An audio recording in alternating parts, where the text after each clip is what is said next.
My name is James Hinckley Wade. I've been at CrossWalk for, I want to say about 7, almost 8 months now. But I think my first real experience with God, I was probably about 5 or 6 years old. My stepfather was a heavy drinker and he used to party a lot. And my mother had decided that if one of them didn't stop doing the drinking, because they used to party together, that they were going to kill each other. So as I got older and my parents had divorced or whatnot, and my mother was being a single mother, and I could remember at times just starting to get in trouble, and I was just wondering to myself, you know, I was like, what am I going to do with my life? And you know, this is like 6th, 7th grade and starting to get in trouble. And I got to the point where I found my life being very violent, and I started to get these violent tendencies to always handle every situation that I had with violence.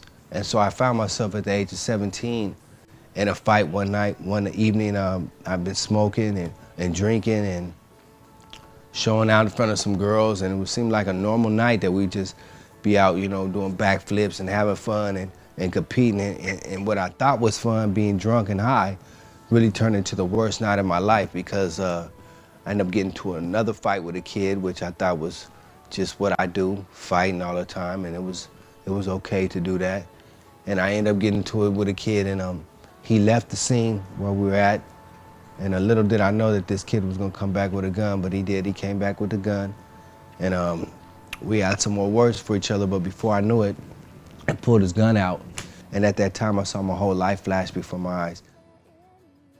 After being shot, I want to say I went through a small state of depression for probably about a couple years, because I just had to start over in high school. It was like I had maybe three credits as a high school student, and it's like, what are you gonna do with your life now? You're stuck. You're no good for playing sports anymore. You can't fight. You're not gonna be able to use that as something to get you up out of this situation anymore or anything like that. So I started realizing, you know, God saved me for a purpose. There's a reason in my life.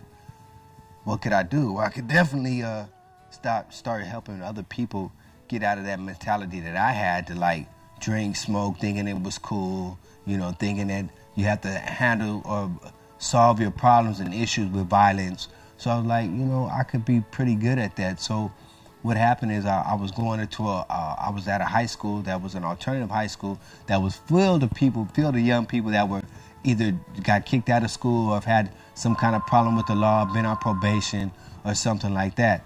So I was like, well, you know, people think I'm pretty cool. You know, people are starting to cling to me. You know, they think, you know, they're always asking me what happened to me, and I can use this as a tool to kind of get people to get away from that type of lifestyle. You know, I've been to a lot of other churches. I've been involved with other youth ministries and things like that, and I've never been to a place that has made me have the desire to just be there like that, you know, to always be constant. And it was like, I didn't have to do anything to be involved or to really feel accepted, you know. And then I was like, well, my calling's in youth ministry. I heard you up on stage talking about, you know, me maybe getting some people to be involved in the youth ministry and other things, and the outreach that you were doing, and asking people did they want to go to Africa or whatnot and this and that. And I was like, man, that's right up my alley. I want to venture, you know, I want to do something. I want to be a part of something.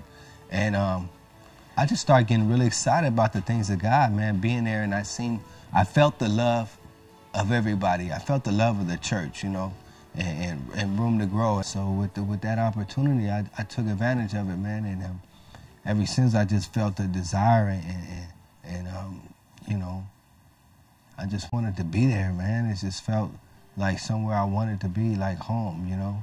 So much so that I would ride my wheelchair. You know, I started out like, you know, it was beautiful days, and I was like, I'm not gonna wait around for any ride or anything else, or anybody ask me, do I need a ride? I'm gonna take my chair and I'm booking it down to CrossWalk. So I would ride down Southern and take another little alternative route through a dirt field, and lo and behold, I'll be at Cesar Chavez in like 20 minutes, 25 minutes, and just loving every minute of it, man.